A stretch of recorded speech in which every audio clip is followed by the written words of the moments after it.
Hello दोस्तों, आपका हमारे YouTube चैनल पे स्वागत है। आज के इस वीडियो में हम मेंसुरेशन से रिलेटेड कुछ इंपॉर्टेंट फॉर्मूले देखेंगे। तो आइए स्टार्ट करते हैं अपने इस वीडियो को। और अगर आपने हमारे YouTube चैनल को सब्सक्राइब नहीं किया है तो सब्सक्राइब कर लीजिए और बेल आइकन को प्रेस कर लीजिए ताकि आपको हमारे वीडियो से रिलेटेड लेटेस्ट नोटिफिकेशन मिलते रहें। तो आइए स्टार्ट करते हैं अपने इस वीडियो को। इस वीडियो में हम मेंसुरेशन के कुछ इंपॉर्टेंट फॉर्मूले देखेंगे। तो आइए स्टार्ट करते हैं। अब मेंसुरेशन में हमारे दो टाइप की फ़िगर्स आती हैं। पहली है 2D फिगर्स और दूसरी है 3D फिगर्स। तो इस वीडियो में हम सिर्फ 2D फिगर्स के बारे में डिस्कस करेंगे।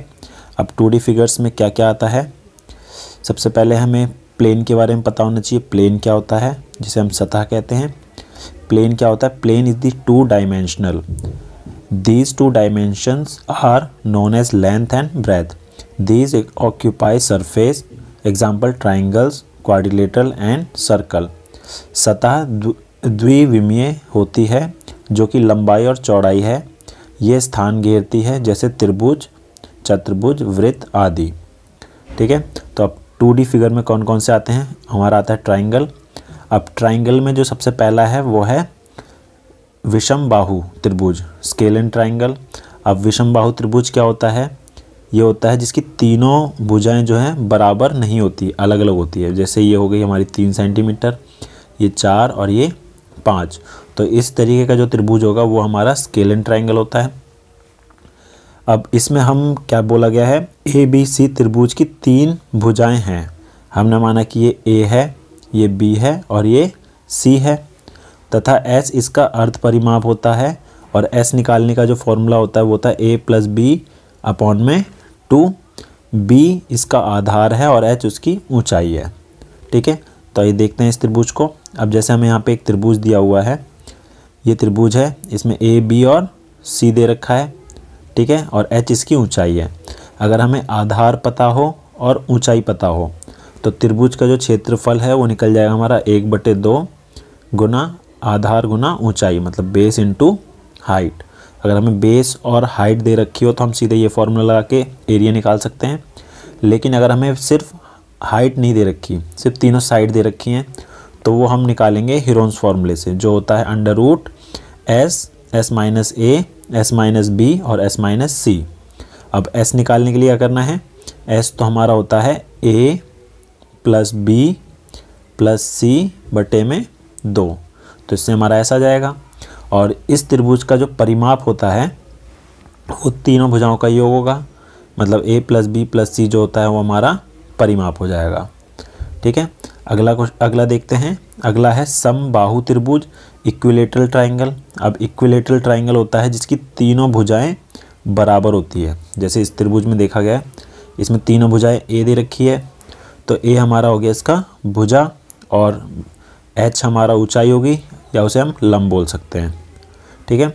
अब इसकी जो हाइट है, हाइट निकालने का जो फॉर्मूला होता है वो होता है √3/2 गुना A। A क्या है? इसकी भुजा। तो इस फॉर्मूले से हम इसकी हाइट निकाल सकते हैं इक्विलेटरल ट्राइंगल की। और क्षेत्रफल निकालने का जो फॉर्मूला था वो होता है 1/2 आधार गुना ऊंचाई। तो आधार हमारा हो गया A, बेस तो हमारा A हो गया, और ऊंचाई हमारा यहाँ था √3/2 गुना A। तो अगर इसमें वैल्यू पुट करेंगे तो हमारा ये फॉर्मूला बन जाएगा इक्विलेटरल ट्राइंगल का, √3/4 A²। ठीक है। आगे देखते हैं। इसका जो परिमाप है, परिमाप हो जाएगा तीनों भुजाओं का योग, मतलब कि A + A + A जो होता है हमारा 3A। अगला देखते हैं। अगला है हमारा समद्विबाहु त्रिभुज। समद्विबाहु त्रिभुज होता है जिसकी 2 भुजाएं बराबर होती है और तीसरी अलग होती है, जैसे A और ये हमारा हो गया B। ठीक है। तो A हमारी बराबर भुजा हो गई, B हमारा आधार हो गया। अब इस त्रिभुज में हमें कैसे एरिया निकालना है? जैसे हमारा ये त्रिभुज है, ठीक है, ये तो बराबर भुजाएं होंगी A और ये हो गया हमारा B। अगर हमें इसकी ऊंचाई निकालनी है, ये हमारी इसकी ऊंचाई है, अगर ऊंचाई निकालनी है तो ऊंचाई के लिए जो फॉर्मूला हो जाएगा वो हो जाएगा √4A² - B। A हमारा ये दे रखा होगा जो दोनों बराबर भुजा है, और B हमारा आधार है, बटे में 2। तो इससे हम H निकाल सकते हैं। और क्षेत्रफल का जो फॉर्मूला होता है 1/2 आधार गुना ऊंचाई। बेस इंटू हाइट होता है, तो बेस तो हमारा b हो गया और ऊंचाई हमारी हमने यहाँ से निकाली थी, ठीक है।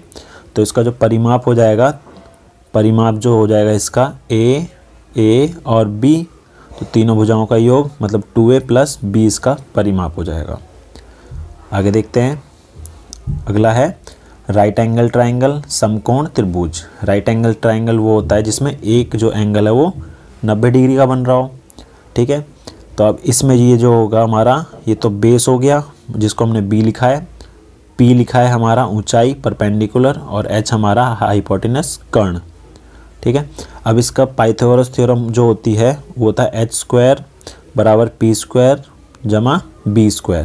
b हमारा आधार हो गया, p हमारा लंबाई हो गया और h हमारा कर्ण हो गया, हाइपोटेनस हो गया। अगर हमें कोई भी दो भुजा दे रखी हो तो तीसरी भुजा हम इस फॉर्मूले से निकाल सकते हैं, और इसका जो फॉर्मूला हो जाएगा क्षेत्रफल का 1/2 आधार गुना ऊंचाई मतलब p इंटू b हो जाएगा, और इसका परिमाप हो जाएगा तीनों भुजाओं का योग। आगे देखते हैं, आगे हमारा है चतुर्भुज। अब चतुर्भुज होता है जिसकी 4 भुजाएं होती हैं।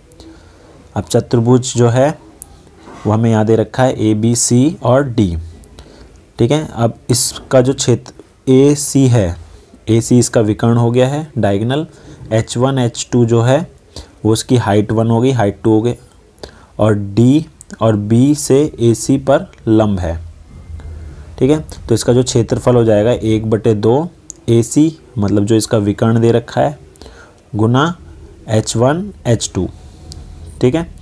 तो इसका ये फॉर्मूला हो जाएगा क्षेत्रफल का चतुर्भुज का। तो इसका जो परिमाप होता है 4 भुजाओं का योग हो जाएगा। अगला देखते हैं, अगला हमारा है रेक्टेंगल। रेक्टेंगल आयत कहते हैं।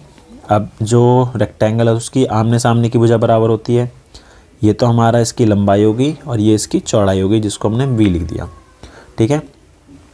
तो इसका जो क्षेत्रफल होता है वो होता है लंबाई गुना चौड़ाई मतलब l इंटू b, तो इसका क्षेत्रफल आ जाएगा। और परिमाप होता है 2l प्लस 2b मतलब 2 ब्रैकेट में l प्लस b इसका परिमाप हो जाएगा। अब अगर हमें इसका विकर्ण निकालना है, विकर्ण होता है हमारा डायगोनल, ये डायगोनल हो गया, ठीक है। अगर हमें ये डायगोनल निकालना है, डायगोनल अगर इसको हमने d मान लिया, डायगोनल निकालने के लिए हम क्या करेंगे, डायगोनल निकालने का जो हमारा फॉर्मूला हो जाएगा वो हो जाएगा हमारा d निकालने का, ये हमारा एक d है, तो हो जाएगा √L² प्लस b², ठीक है। तो ये हमारा इसका डायगोनल निकालने का फॉर्मूला हो गया। आगे देखते हैं, अगला है हमारा समांतर चतुर्भुज। समांतर चतुर्भुज जो होता है उसको हम पैरेललोग्राम बोलते हैं, जो आपको इस फिगर में दिख रहा होगा, ठीक है। इसकी भी आमने सामने की भुजाएं बराबर होती हैं और हाइट h से रिप्रेजेंट करा है। a और b एक दूसरे के समलंग है। h बराबर क्या है इसकी, इन दोनों समांतर भुजाओं के बीच की दूरी दे रखी है। तो इसका जो क्षेत्रफल हो जाएगा वो हो जाएगा a इंटू h मतलब आधार गुना ऊंचाई। तो a इंटू h जो हो जाएगा वो इसका क्षेत्रफल हो जाएगा, और परिमाप हो जाएगा 2 into l plus a plus b। अगला आता है हमारा रोम्बस। रोम्बस को हम बोलते हैं समचतुर्भुज। अब समचतुर्भुज की चारों भुजाएं बराबर होती हैं, ठीक है, लेकिन विकर्ण बराबर नहीं होते। अब इसमें a तो हमारा इसकी भुजा हो गई है जो कि सारी की सारी बराबर है, चारों की चारों। अब D1 और D2 क्या है, इसके विकर्ण हैं, डायगोनल है। ये हमारा D1 हो गया, ये हमारा D2 हो गया, ठीक है।